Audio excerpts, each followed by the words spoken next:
The views expressed by our guests in the following video are solely the opinions of our guests and do not necessarily reflect the views and or opinions of the Ollah 7 podcast show. Viewer discretion is advised.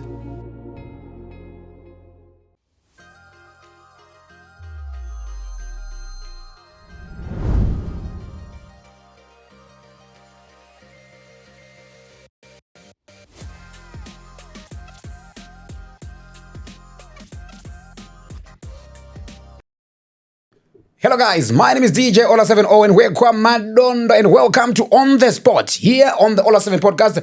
This show we talk to people from all walks of life, you name them, and we bring them here on the show. Tonight my guest is none other than the most prominent journalist in Zimbabwe. He has been on the screens delivering news, in-depth analysis, and also investigative reports and holding leaders accountable. Very soon he'll be bringing the heat on this platform with brand new current affairs show titled Rodrick Unhinged. The podcast is growing and we are going to cater for each and everyone. So we are going to do that for you. So ladies and gentlemen, allow me to welcome Rodrick Mashingaidze, veteran. Thank you so much, Ollah, for having me and for those glowing remarks. I think the most prominent at the moment is Dara B. Oh, Bibi Mjanga. Yes. For now, he's been really trending. But I think you and Bibi are in the same, should I say, same class or same level? Thank you again for that acknowledgement. I do respect that you rate me that highly. Yeah, but chimbodi trega signature sign off Kenya so Which one, from ZBZ or from NRTV? Yeah, whichever way. All right. Rodrick Mashingaidze reporting for NRTV News in Harare. So let's get to know you better. Who is Rodrick Mashingaidze? Ndozi kuti munobva kuChivu, but we want to know nature papi, which village and everything. Yeah. Rodrick Mashingaidze hails from Chivu, Chikomba district, stand number 20, village 11, Magamba rural community. Kuduze nokusimukai. Okay. Kunjanja. Amai wangu wanova kwa Jaremaka. It's also in Janja. So baba wangu wakaruro kumatongo. I'm the firstborn in a family of we were four, but my youngest brother Ronnie passed away sadly around about 2004 thereabouts. Caroline Zimbizi Mashingaidze is the third born in the family. She's the actress. She's my sister. I know her. She's a very good actress. Thank you. Yeah. And the brother who comes after me, we just separate 2 years. That's Robson Nyasha Mashingaidze. He is a pastor in South Africa. He's also into the construction industry. Wow. That makes up the family. Oh, wow. That's a blessed family, so to say. Thank you so much. I know a lady called Chipo Mashingaidze. Are you related to Chipo Mashingaidze? No relations. No relations. Oh, no relations. She's so passionate about the media. I remember at one point she approached me, wanted to do something, media related. Yeah, she's a PR guru, yes. Yeah, she said, Chipo Mashingaidze. So I was like, are you related to Rodrick? So just take us through your early life. So I was born in 1981. I was born in Sekech Tungwiza, right, back then. My father, he also passed away in 2006. His name was Richard Muchineripi Mashingaidze. He used to be a very good, prolific footballer, but his football career was cut short when he had an injury. Yeah. His brother was Rodrick Taruvinga, the one I was named after. Yeah. He later was a football coach. He coached the likes of Benjani Mariwari. Wow. When Benji was still at David Textiles, former Lulu Rovers FC. Okay. Yes, he was Rodrick Taruvinga. So when I was born, I grew up in Chitungwiza. My primary, I did it at second 7 primary school, yeah, from grade 1 to grade 2. Then my dad's fortunes turned for the better. Yeah. He got a promotion at work. He became a sales and marketing manager, I think, at Thames Hardware, Mashonaland Holdings, Private Limited. Yeah. So when he got that promotion, it came with a pay rise. So he saw it fit to upgrade me to go to a better school. Oh, yeah. So I then went to Godfrey Huggins Primary School in Marondera. Wow. Along Carrington Avenue next to Negola House, in the same street with Marondera High. It was a difficult transition for me. In that, Yeah. Nobody would bother about it. And I was not fortunate enough to go to primary. Sorry, Kucresh, I mean. Straight. So that transition, this one never rungu, and we were mixed. It was back then in my multiracial schools. It was very, very difficult. Yeah. To kumbire chapen and vet. So it was a difficult part for me. But I because of that change in transition ipapo zvakandipusha kuti ndichangamuke stereo. Yes. Ndikapedzisira ndava kutogona kutaura kachirungu kari nani, to the extent that when I was in grade 4 a year later, I got an award of merit for effort. Wow. And my dad was very proud of that achievement. Ndakatoyenga ndikatorwa mapicture amwe anga asingaite kuti angendaita digos. Exactly, yeah. So we fast forward years later, when I was in grade 7, fortunes turned for the West. My dad lost his job. Yeah. And I was going to Form 1. And so I had to transition again. So the next best option was for me going to Kwenda Mission. Chivu. It's now, it's now got an A-level. Yeah. Yes, Kwenda Mission School. And the transition was, I don't want to say, I don't want to lie, it was horrific for me. Because when I got there, matoya zamwaya Blair toilet. nemakumba ekuti munodira vati. Exactly. Muchinigiri nanenge akaitwa ine. Exactly. And you used to have to iron nemoto wemarasha. Back then it was not that. It was 93. It's way back. But I also met other guys who were quite who helped me a lot. You know. Anade Wamavinga. Yeah. They were learning there. Likes of Set Free My Fukids. Yeah. Kukwenda. Yeah. And a number of other guys. So I transitioned again, and when I was in Form 1, titles it is masalada. Kutoturwa zya nema teacher kuendeswa ku staff room. Okay. Kuti yamunzwe mwana uyu anoti morning ma'am. Yeah. Was yanga iri good morning madam. That kind of thing. So it also taught me that it's good to have kids taught at good schools, maybe at the formative stages, better language wise. Yeah, true. So we fast forward that after in 1998 I lost my mother. I lost my mother. I think you in Form 1? 90.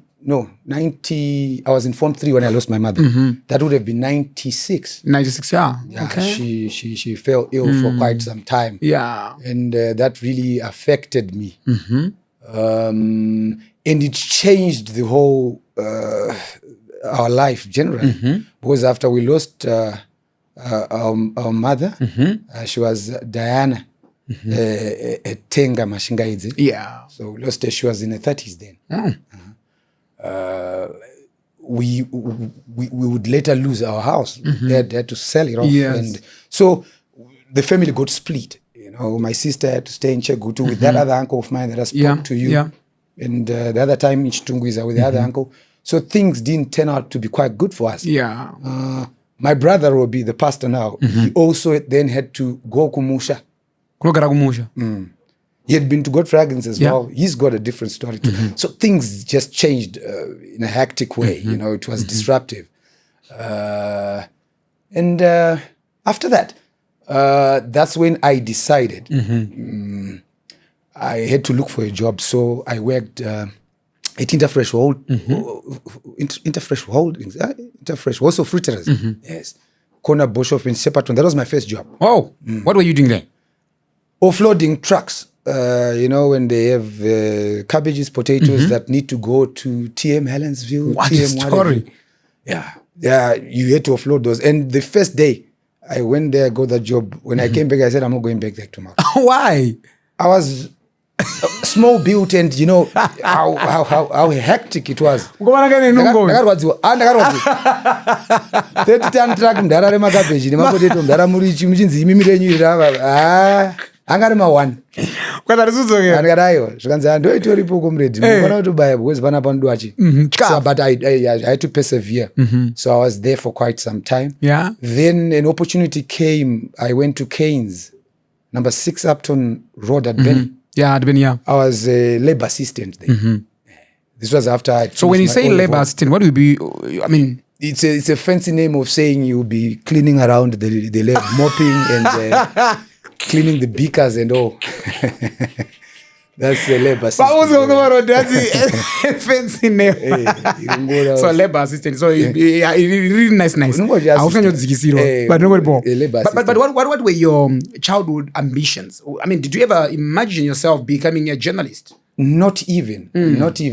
But at one time, I thought I would be a lawyer. In fact, this was an idea that was implanted into me because of my debate skills. Yes. Kuchikoro. Yeah. Because I was in the public speaking team, and the debate and public speaking team. In fact, I was the captain when I was in Form 2. Wow. Yes. Wow. Yes. That's so big. because of that, I had that idea. Yes. Okay. So after school, I understand you later joined Air Force of Zimbabwe. Oh yes. When I was at Wholesale Fruiterers, an opportunity then arose. There was an advert. You know, my dad would give me the Sunday mail every other weekend. And the envelopes. You know, you've got to apply because I had good O levels, and so an opportunity arose. How about a challenging career in the Air Force and what have you? There were some jets there and there. So I applied out of interest. And I thought maybe I was going to get a fancy job, you know, there. I got responded to, and we went through medicals. I passed. Then we were told, it was in 1999. It was the tail end of 1999, October thereabouts. We were told, no, you can go back home. Then we will be summoning you when you will be going for training. So we went back to our homes. Then we were then called to go for training in January 2000. That's when I went to Field Air Force Base in Chebutu. Yes, and I went through 6 months of training, of military training. Yes. Okay. So what made you join the Air Force? Ollah, what happened was it was an opportunity that came. It was actually a golden opportunity considering where I was working. And at that time, I saw it at the best opportunity for me to advance myself as well, because the money was also good and the job was also better in so many respects. That's why I had to go to the Air Force. So what were the most valuable lessons, I mean, you learned from the time you joined Air Force? I think there were several, you know. Chief among them is teamwork, you know, because the whole basis of military training is hinged around the fact that you are as strongest as your weakest link.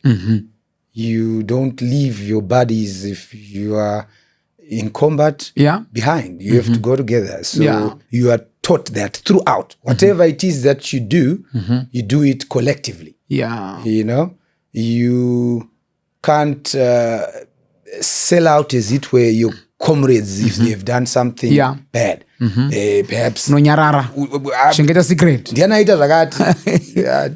It's either apana or tissue. Exactly. That kind of thing. But those lessons are learned the hard way. Yes. But you find them very valuable as you go ahead in life. You are also taught how to take care of yourself. Grooming. Aina, kubika. Which lessons, with hindsight, I had also been effectively taught by my mother. Because in spite of me being a boy, because I was the firstborn in the family, and Kero was the lastborn, because there's 7, 8 years apart between me and her. But it didn't Taito Koroba, clean air. Yeah. My mother, she would pass on early. So it then became easy for me to do these other basic chores. Yeah. So those skills, once you're taught, you are with them for life. For life, yeah, that's true. Yes. That's very true. So let's talk about the transition from, the military to journalism. What sparked the interest? At one time, Ollah, I had an opportunity to work in Bulawayo at Brady Barracks, So I happened to be appointed a master of ceremony for an event there. It was fortuitous, really, for me, because at the time there was Limahids, I think, who came through. They were covering the pass-out parade day. Yeah. And he said, you've got a really good voice, as was as it is. He encouraged me to say, no, but why don't you try journalism? I said, do I qualify? Exactly. He said, no, there's a Harare Poly there, you can find out. So the next opportunity I went to Harare, I went there. Then they asked me what qualifications I had. When I told them, I think I saw... he's now Dr. now, Alexander Osero. Yes. Then he said, no. And so I applied. So you would go through, the written test first. I passed. Then you would go through an oral where there would be a panel of lecturers. Yeah. There are about 6 or 8, including the late Peter Banga. Oh, yeah. So when we were having that discussion, it then became quite evident that I would be a natural broadcaster. Oh, yeah. That's why then was at Harare Poly, you couldn't do both at the same time. Okay. You would either go for print or broadcast. Journalism. Yeah. So I then was selected to go for broadcast journalism. That was in 2010. Okay. Yes. 2010. Yes. Wow. So you've been in the industry for quite some time now. Yeah, quite a bit of some time. That's why I said veteran. Yeah. Yeah. So zvinofamba sei kuti uri ku Air Force wobva a journalist, the balance ukawana imwe nyaya kuti pane dzimwe news dziri against basa rako zvaifamba sei? Okay. Yeah, I've since retired from the Air Force, really. But when I was there, it was a secondment, really. And this doesn't only happen to those who are in journalism. The military is equipped with people who are multi-skilled. The military has pilots. Yeah. It has doctors. It has people who are purchasing and supply in the supply chain management, drivers, morticians. Yeah. I think it's got about almost all trades that are known. Within the military? Yes, they are the scientists and everything. Yeah. So they get seconded to various perhaps companies. When you are there, you are bound by the code of ethics that is there, the rules and regulations and the laws that are peculiar to that particular trade. Yeah. It's common cause. Yes. But if you do something that is in a way undermines the integrity of the organization which will have seconded you, you then face the music this end. So the balance is already set. Yeah. When you go there, you do not go there. If you are high ranked, you don't go there with your ranks. Oh, yeah. You go there and you are subordinate to the authority that is in the establishment to which you will have been seconded. Yeah. So the military also being a disciplinary institute, it teaches you to be subordinate. Yeah. Yes. I understand. So it becomes easy. And you got your break at ZBC while still training. Yes. And what do you remember most about your first days as a journalist and life in the newsroom? How was it like, Mazwe Kutanga? Back then, the diploma in journalism, it was only 2 years. And I think, if my memory serves me right, attachment was only 6 months. Yeah. But I was fortunate that the time that I went to ZBC there, Ishmael Ndlovu. Oh, Ishmael Ndlovu, yeah. He was the voice coach, voice trained. So, I really wanted to have my voice because you could not then be heard signing off your own news story on television without an authority. So it would start with Ish and then it would go to management. Oh, yeah. Who then listen to that voice and say, yeah, he's passed. Yeah. So I passed during that 6 months. Wow. And I was signing off my stories. And you know, when it's the first time, you'd actually rush to watch the news so that you see your story and tell everybody. You know, I'll be there on TV. Or if it's on radio as well, you'd want to tell everybody so that they would know. So it was quite a big break for me. And my colleagues, you know, were also happy. They had to say, no, this is one of us. And I want to thank the late Peter Banga for that, because he was the one who would always encourage us. That journalism, that's very true. You create your own. Nobody's going to push you. If you think somebody's going to come and do it for you, nobody. So you also give credit to Blaish. Very much so. Very much so. He was a very good voice coach. You'd also teach us gabbling, you know? How to pronounce words correctly. Oh yeah, I've seen him doing that. You know, even when I was still at Star FM, when he was still at Star FM before he was moved to ZTN. So all the news readers and the voiceovers, you know, he used to do that. And he's multilingual. He does that. Sean and Debele. Exactly. He's such a talented man. And why is very? I mean, your military background, ZBC. When you joined, yes, it was known. Because you had, when it's done, it's formal. It's formal, So what else say? Like your colleagues? Yeah, I'll tie this question to the one that you asked me just before this one. Initially, it was a challenge. You know, people will be skeptical. I'm so that kind of thing. Natural. Exactly. And the other thing was, I used to smoke. I was a chain smoker. I quit after 13 years. Sometime in 2012. So when you get to the newsroom, you are assigned a mentor. My first mentor was Dorothy Mavolo, and she's now with Harare City Council. Yes. At one time I was given Judith Makwanya the late. Because of smoking, you know, these ladies didn't really like the scent of smoke. So it was a challenge. But then Tendai Mnengwa, Blatindo, then he elected to take me on board. He says, no, and he handheld me. He taught me. The first story that I actually did that then went on air, he said, exactly. And he did. Story boy. Exactly. There's no correction. And it passed through the editor. And so naturally I was then welcome into the system. And you know, the other thing is the newsroom is a territory where it's a competition. That's very true. So you want to open the pan. What's good my beating? Exactly. So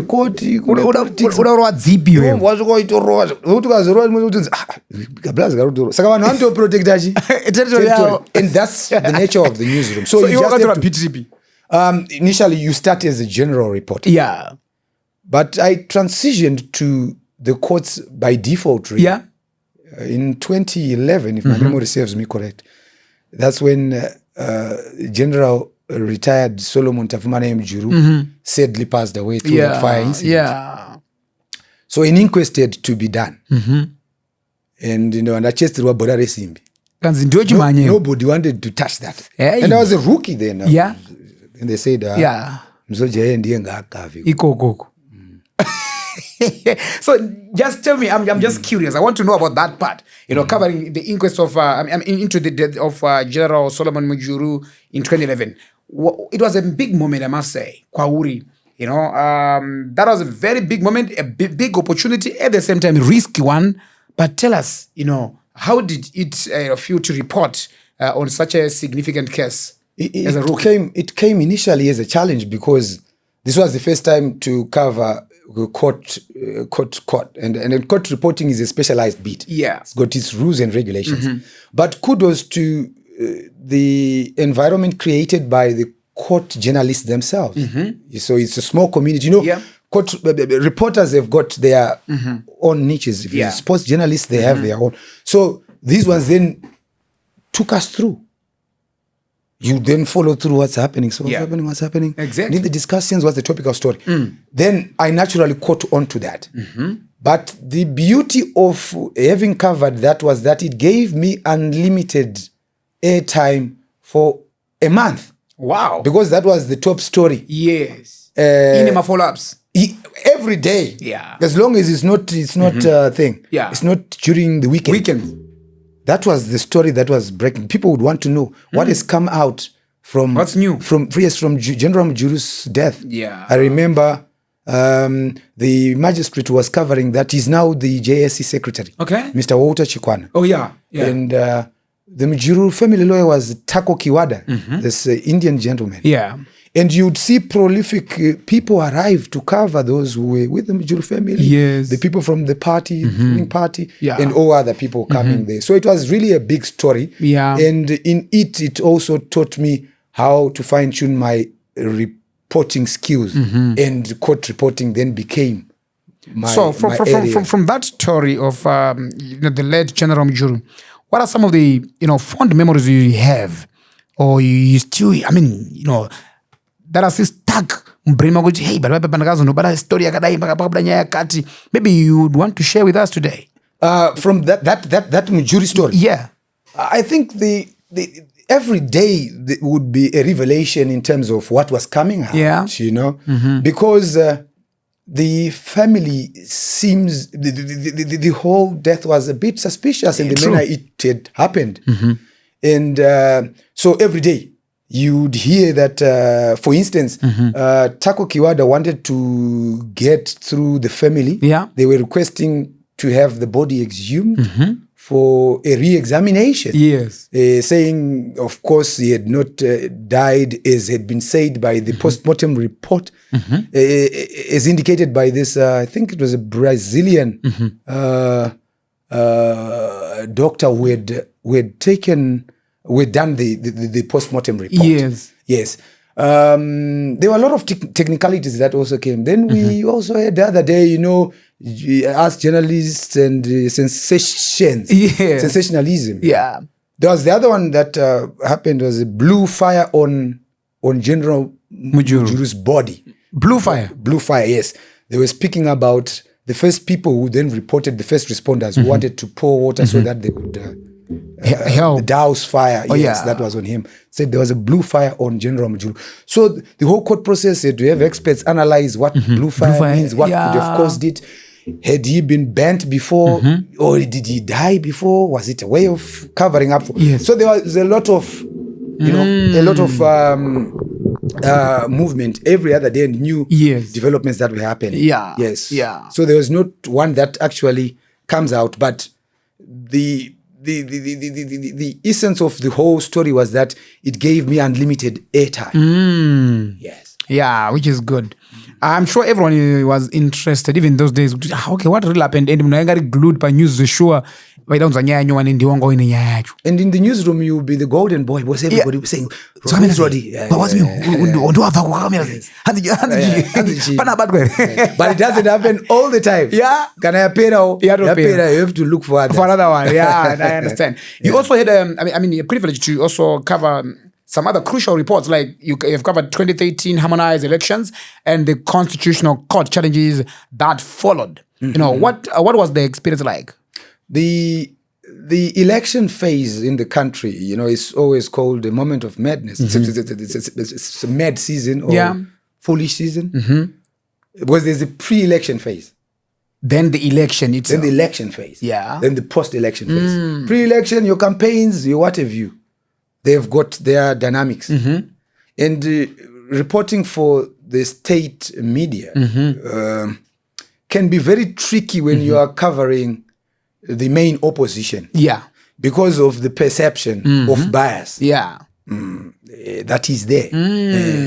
Which at times is not unfounded. Yeah. Yeah. Because of the way maybe some stories are reported. To the extent that we were rescued many a time by political leaders of other political parties. Yeah. Because of unruly supporters who would be baying for state media, particularly the broadcast, the ones like us who come on TV. Exactly.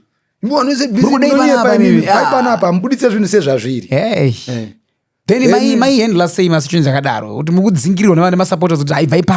usually some of the times you'll be safeguarded by the leaders of those political parties. Yeah. Is late Morgan Tsvangirai or even Nelson Chamisa. They would say, no. Exactly. That kind of talk. Not really. Each newsroom, each news organization has got editorial policy. Of course, yeah. That's what you stick to. You're taught that in journalism school. Exactly. And that's what you are taught. So when you were then reporting the stories, the opposition parties, say assumption in vanhu background ma supporters the opposition parties vachiti muri kuti report news zviri bias or Moscow reporter zviri fairly.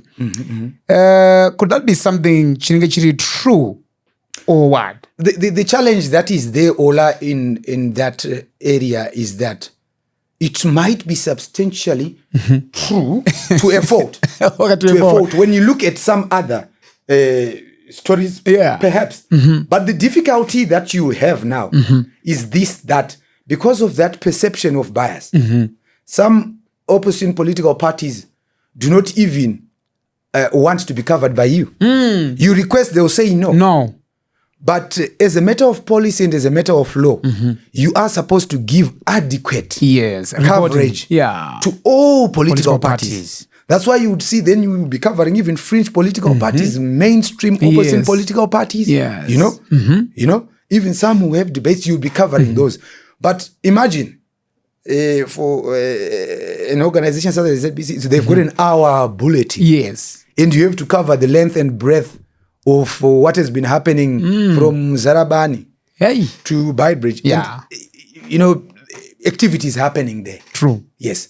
But of course, editorial policy is central to that. So it might be, true to a fault, but there are other dynamics that then can, put a question to that aspect of bias. Yeah. Okay. Fair and fine. So looking back at your coverage of political, candidates and also election campaigns, what was the most challenging story you covered? The most challenging one? The most challenging one. It comes to mind. There is a clip of mine. You should see it. It's on social media. Yeah. It was in Norton. It's 2013, I suppose. So the polling stations are manned by officials who have been accredited to ZEC for the purpose of tabloiding the counting there, the people who are coming and being in charge. Yes. So the results are actually publicized outside because our elections are polling station based, especially if they are the ones for the MPs. So what happens is you go there, you introduce yourself because you'll be accredited. I'm Rodrick Mashingaidze from NRTV. Yes. I would want to know, so far, how many people have come. And you have the figures that they are written. Exactly. That this polling station has got 900 registered voters. Exactly. So you take note of that. Exactly. And so you are reporting now because they want you to be giving them timely updates. Yes. You will be put around all polling stations, right? Yes. So I have an interview with this gentleman there. He's covering. Yeah. And I know the numbers. And we reported as the figures that were there. Then it so happened that the OB that had gone to cover the president in Kwekwe was coming back. Okay. It was already near Norton. So what does my manager do, Mr. Effort Magoso? I think he's to manager TV somewhere they think. ZBC, yeah. Effort. He says, no, you did well then when you covered lunchtime now. We are going live because the OB is almost there. Okay. So the mistake that I did is I told this gentleman that we are going live. Oh. Camera inochikisa. So we are now live. We've just reported Pane Patato Mbori before. Does he mix up figures? And as he says it, before you even correct this, people have screenshotted the question I've asked him, based on the numbers that are there, you can't retract it. It's not even telling. So it then works as if, people take it up, you're manipulating. But you can't explain it to anybody. But if you go to any polling station base, the numbers are there. So that gave me a bit of some problems. But at least the clips of what had happened were there. But you can't tell it to people. So every other time we are going for election, that clip comes back. And you can't explain it to people. So that was but for polling station, they put them out there. Anybody can come and see, and there are people who represent each and every political party who will be taking note of it. Exactly. You are alive. That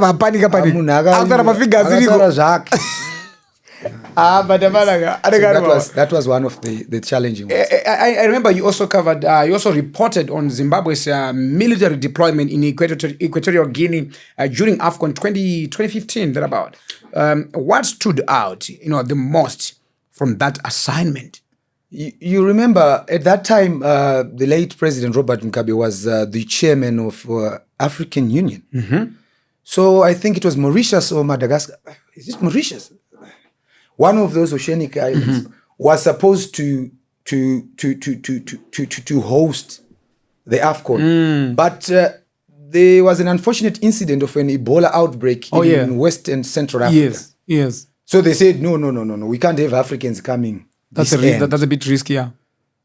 So good old Uncle Bob then said, no, as Africans, are we saying there's nobody amongst us who is capable of rescuing us and providing us facilities to do the AU, the games? Yeah. AFCON. The AFCON games. And the President Theodore Obiang Nguema Basongo, the Equatorial Guinea president, said, no, I'm able to provide the facilities. You know that country is oil rich. Yeah. So they constructed state-of-the-art stadia in record time. And there was a feeling that perhaps there would be efforts to destabilize the games so that Africa would have failed. Yeah. So at that level, the continental body, they said, no, there should be a security arrangement and Zimbabwe should lead that effort. Yeah. That's how the Zimbabwe Defense and Security Services found itself in Equatorial Guinea. So I was also then tasked to go and cover the deployment.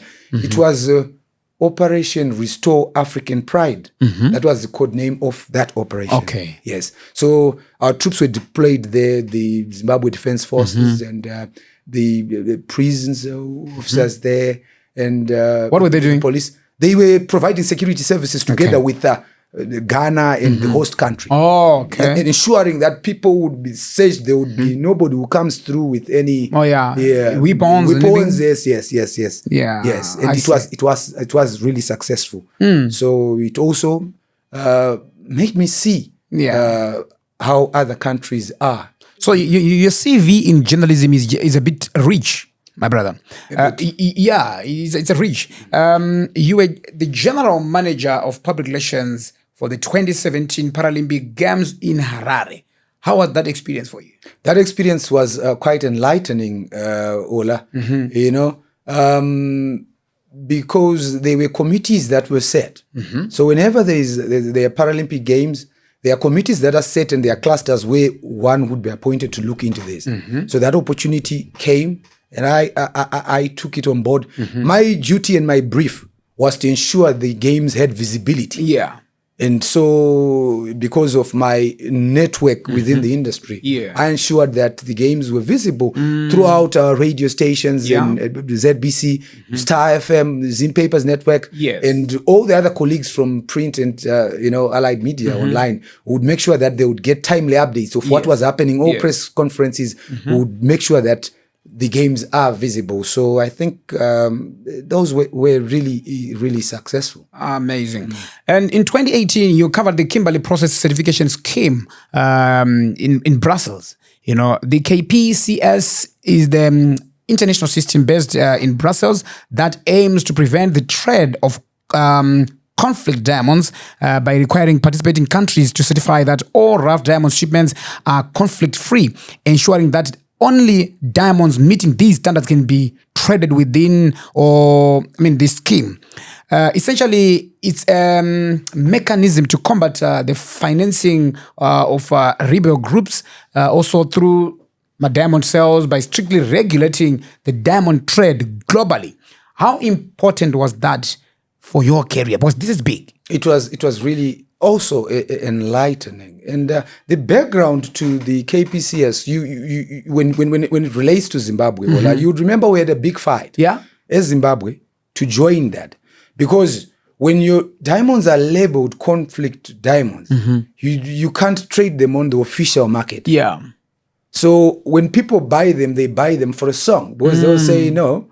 These ones are not recognized. So there was a big fight which was tied to the issues of international sanctions and what if. Yes. So when we went there, it also, you see, because when you are covering such events, you have to research. That's when you learn to know that there's this big fight by countries that do not have natural resources such as diamonds to introduce synthetic diamonds, plastic diamonds, to say no, to just cut off these conflict diamonds. We can have synthetic diamonds, do away with them. But Africa is saying, no, you can't do that because we have these resources. You want to kill us off because you don't have them. True. So you get to learn other new dimensions to the whole process, what it means. And ironically, as you rightfully say, it is headquartered in Brussels. How many mines do they have of diamonds? Do they even have a single one? Not even one. It then becomes very questionable. Exactly. How those without resources are the ones who control the whole trade. So you learn new lessons as you get to cover such big events. And the magnitude of that event would also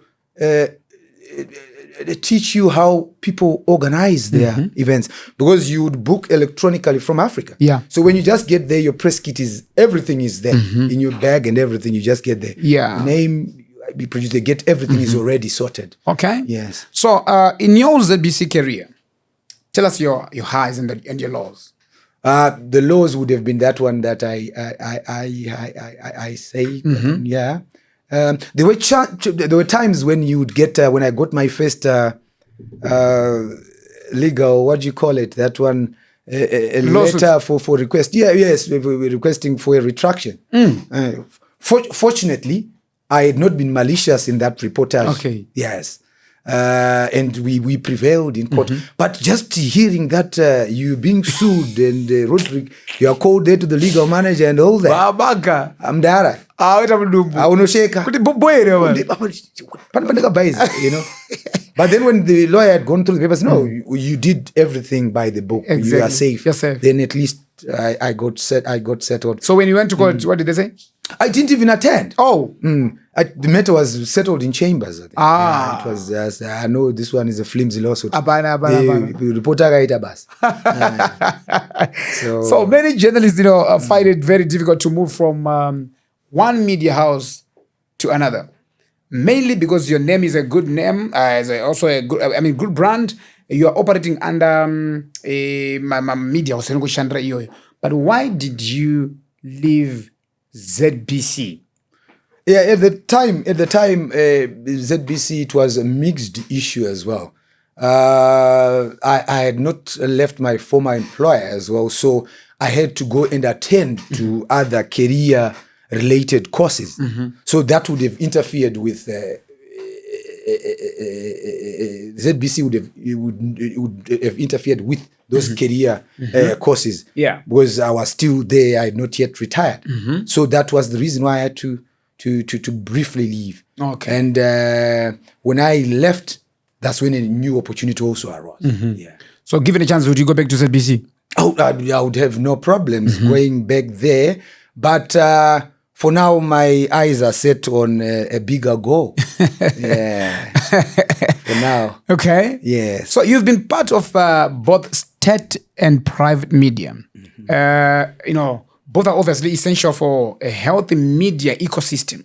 So in your opinion, how does editorial freedom compare between the two sectors? Editorial freedom is pervasive in a big way. In a big way.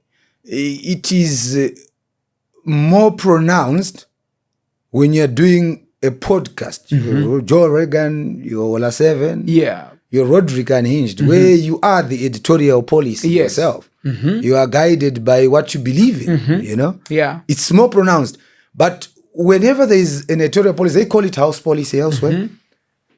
That is tied to a particular organization. Yeah. You can't be seen deviating from that. Because when you do that, you're being unprofessional. Exactly. Unruly. You risk losing a job. And, you know. Yeah. So I think it will be more pronounced when you're doing your own stuff. Yeah. There you're bound to step on more toes than you would ordinarily step on them when you are under a flagship media house that answers to some authority. Yeah, I understand. So Albert Einstein once said, and I quote, "Intellectual growth should commence at birth and cease only at death." Close quote. So you went on to study political science and law at the University of Zimbabwe.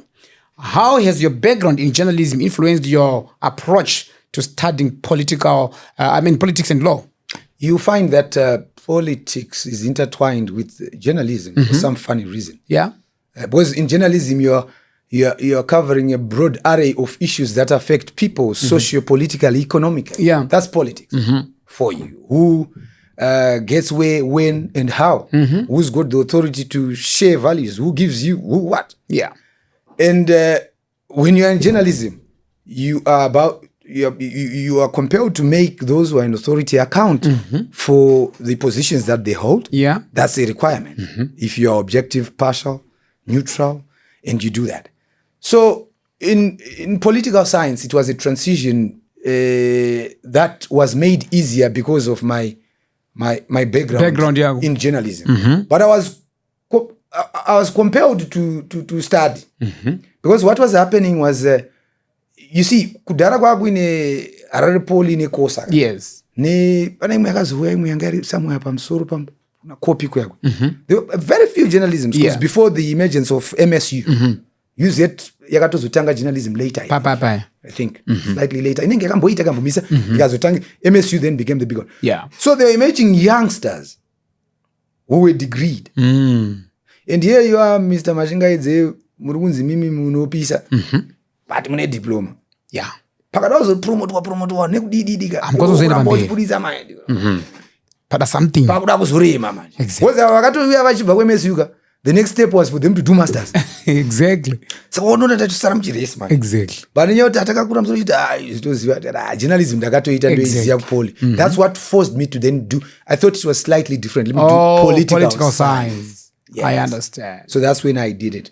Then law yakatouya because program yakazouya taizoqualifya. Otherwise dai yanga isina kusvika taisatokwanisa kuenda iko kuti paitozorema. But yanga yakuda munhu ari a holder of another degree. Paitozorema. Paitozonesa.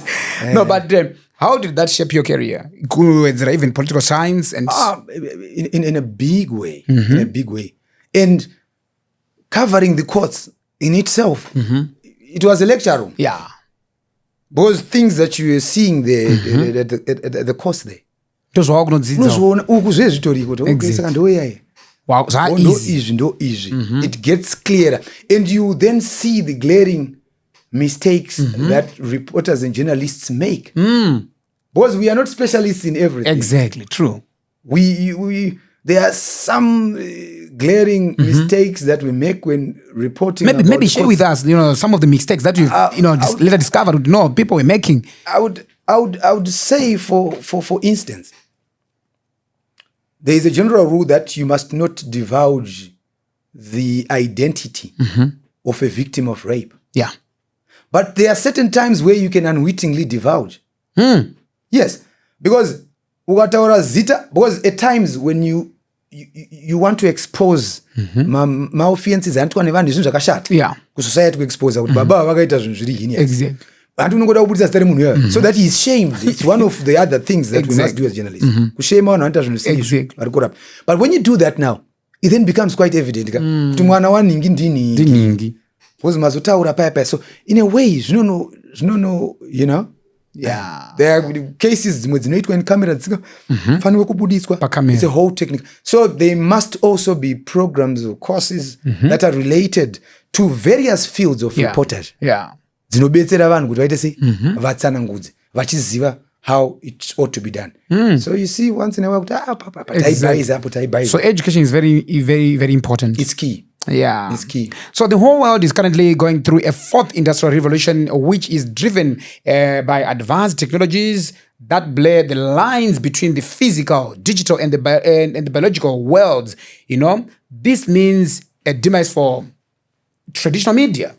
How can traditional media houses adapt, Rodrick, and make sure by the end of the revolution they are still functional? You know, I attended the editors meeting with the president. Yes, I saw you. Yeah. Yes, on Monday. He even said the old media is dead. It's dead. There's a dodo. It's dying. Yes, like you rightfully say, Ollah. For one of several reasons.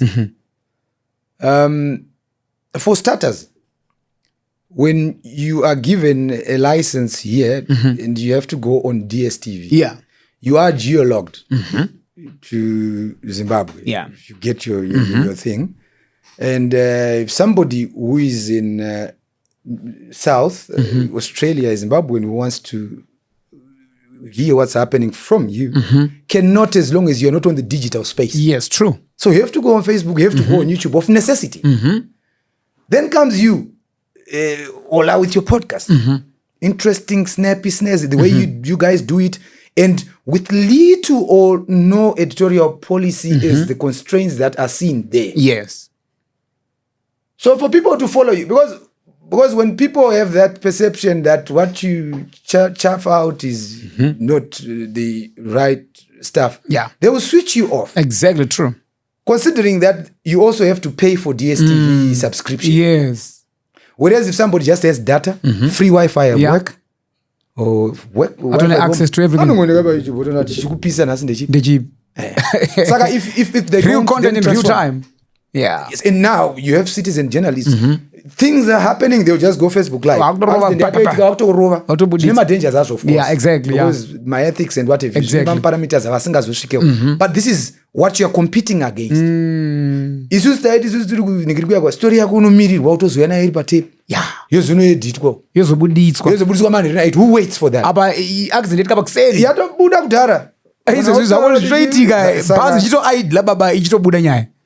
Saka digital analog yakatosara.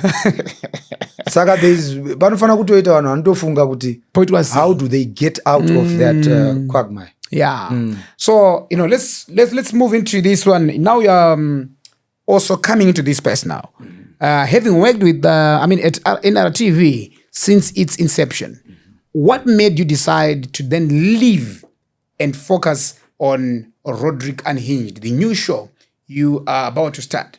A realization of what we've just been speaking, that traditional media is not the space to be. Very true.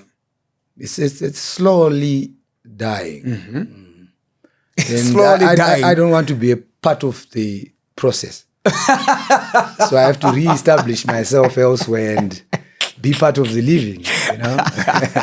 Welcome, my brother, to the living. Welcome to life. So, you know, this show is described as unfiltered and unbiased. How do you plan to maintain our journalism integrity in such a bold format? The experience that I've garnered over the years will assist me in coming up with that aspect. And I know for a fact that if I'm not objective, if I don't give two sides to a story, people won't want to be a part of me. Yes. So I have to be very brazen and brave, unpredictable. Unpredictable. Yes, because that's why it's unhinged. Unhinged means mentally deranged, not of sound mind. It's just something that's, you know, it's unplanned. The way you say it. Yes, I don't give you questions before. Exactly. No, exactly. We can discuss that. We are going to be talking about this. ABC. Patogona ngofutana pakati nepakati. Gasho asi munoya mese kana uri kuti vari kupomera kana maramba munogona kungorerwa musagana right of response mozoyanayo atokumbira kuti muuye mupindiro zvezvitaurwa okay so that it goes it's gonna be big. So the most common conception, and maybe misconception, is that ZBC is a machine for propaganda. People are worried that you will not be able to have transparent conversations. So maybe nyatsotiudza kuti iwewe, what are you promising? There is a mistaken illusion or impression that comes with the word propaganda. People think propaganda is bad. Yeah, true. But propaganda is to propagate an idea. If the mission of ZBC maybe is to propagate the ideas of development, that's not bad. Yeah. If it's to propagate the idea that we are moving into the digital space and this is where everyone must focus. We want people to be peaceful and people to move in this. That is not bad. Yeah. But if it is done in a way as to create falsehoods and manipulate truths, use half-truths, half-baked truths, lie about certain things that people know have not happened, you suffer the consequences. Yeah, very true. People will switch you off. People will not come to you. 100%. People will not come to you. It's that simple. Yes. So I don't have that luxury. I don't have that luxury, So what's your definition of propaganda? It's to propagate in simple terms. I think it's to propagate. That's my definition, which is rather simple. So are you not worried about the censorship or backlash from powerful figures, kunza show yamakaita iyaite or this and that? Ndiwo powerful figure, ndiwo muridzi weOllah 7 network. If that comes, it comes ichitoratidza kuti show iri kutoita manje. Where you are in journalism and you don't stamp or tread on other people's toes. Yeah. You are doing PR. Yeah. You're doing PR because there are three arms of the state as we know them. The executive, the judiciary. Yeah. And the legislature. The legislature, yeah, parliament. Each has got defined roles within the constitution. So does the fourth estate. The media. The media is section 61 and any other acts that are aligned to that. Yes. They define what you must do in terms of securing information and informing the people. Yeah. Yes. Look at what has been happening recently about Harare. The rot that is besieging our city. Yes. There's no clean water coming from the taps. And you don't then bring those people to account. How much people are earning at the expense of zero service delivery. Sunshine City was supposed to be achieved by 2025. Yeah. 2025 has come and is about to go. And we don't then ask them, whom we voted into power, why they are not doing what they must be doing. We don't then question them. And we laugh and smile about it on social media. Yeah. We will be doing a disservice to ourselves first as journalists. Yeah. And a greater disservice to the people to whom we owe a duty of care. And our duty of care revolves around ensuring that we inform them and bring those who are supposed to account to account. It's that simple. True. It's that simple. So can you give us a sneak peek into what we can expect from the first few episodes? I expect explosions, Ollah. We will be giving people sneak peeks of the interviewees who will be coming on board. But the issues that we are looking at, the issues that affect the generality of the citizenry. Yes, be it service delivery, be it the state of our health facilities, healthcare, be it what administrative authorities are doing or not doing, which they must be doing. What is happening in terms of Nyama stands? Yeah. True. Why do we have people building in wetlands and yet Those are some of the issues. And the idea would also be creating that platform where people will tell us what they want us to ask. Because the people themselves know certain issues that are happening. Corruption. Yes. Corruption will be discussed. Yeah. We will discuss those issues that affect people. These are very big, topics or areas you want to touch on. Are you not going to be biased? Bias is internal and integral. And my bias has got to be towards the truth. Hazina bias. But bias yangu nofana ngerichi? Kuchokwadi. Munhu kakana achipomera vanhu kandi vanhu vanofana ngopindura. Chete. Aira nyaya dzake dini zvakamira zvakadai. Izvo muri kunzika imimi chichichi. Apa muri kudai so vamwe vamafumi wane zvavakatobvuma musuno. Exactly. Zvotobuda kuti saka vanhu vongosiyiwe here. So what should be done? Kana vanhu vachitambira mari dzakawandisa kukunda dzavanofanirwa kutambira kana kuti vachitadza kuita ravanofanira kuita asi vachitambira zvinofanira kufamba sei. Mapensioners vachitambira mari imwe yekuti haichatengi. We can't wait for that show. We really can't wait. How do you handle criticism, especially given your bold approach to issues? It's a criticism is very good. It's very good in that it shows you where you are falling short, especially if it is constructive. Exactly. Well, and the beauty of it is this is a constitutional democracy. People are entitled to have their own opinions and views about them. You can't be liked by everybody. True. Neither can you like everybody. No. So criticism is quite positive. Perfect. So looking at the Zimbabwean media landscape, what advice would you give to young journalists? They have to be very innovative in how to be impactful and meaningful in this day and age where journalism schools are mushrooming all the time. Yeah. Journalism. Yes. Saka to be relevant, they've got to think outside the box. So what legacy do you want to leave in journalism and media? I think I would want to be counted as one of those who also positively impacted in terms of ensuring that information dissemination is done in a blatantly unbiased manner. Yes. I want to leave an impact is along those lines. Along those lines. Perfect, my brother. So, any final words that you want to tell our viewers? I want to invite them to come on board on the bumpy ride on Rodrick Unhinged. And I also promise them that it's going to be an exciting show. We will be telling them tidbits of what to expect in the days to come. Yeah.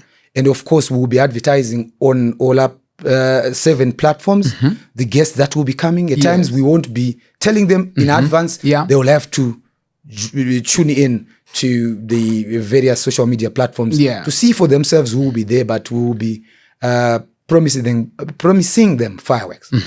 Thank you so much, my brother Rodrick Mashingaidze, for coming. The pleasure is all mine. And we look forward to your new show, and we can't wait to see what you've got in the bag. Thank you so much, my brother. Thank you so much. That was Rodrick Mashingaidze. He's a veteran broadcaster, a journalist. So guys, watch out for this show. Rodrick Unhinged. It's a must watch. I jump, I don't know. Current affairs, and all that current affairs. I hear you current affairs. Makupuwa pizza ziri balanced. Handiti zvisina propaganda zvinachi anenge achikupa nyaya dzisemkomana. My name is DJ Ollah 7 Owen. We're Commodore the Chief Air Marshal. Until next time. Bye bye.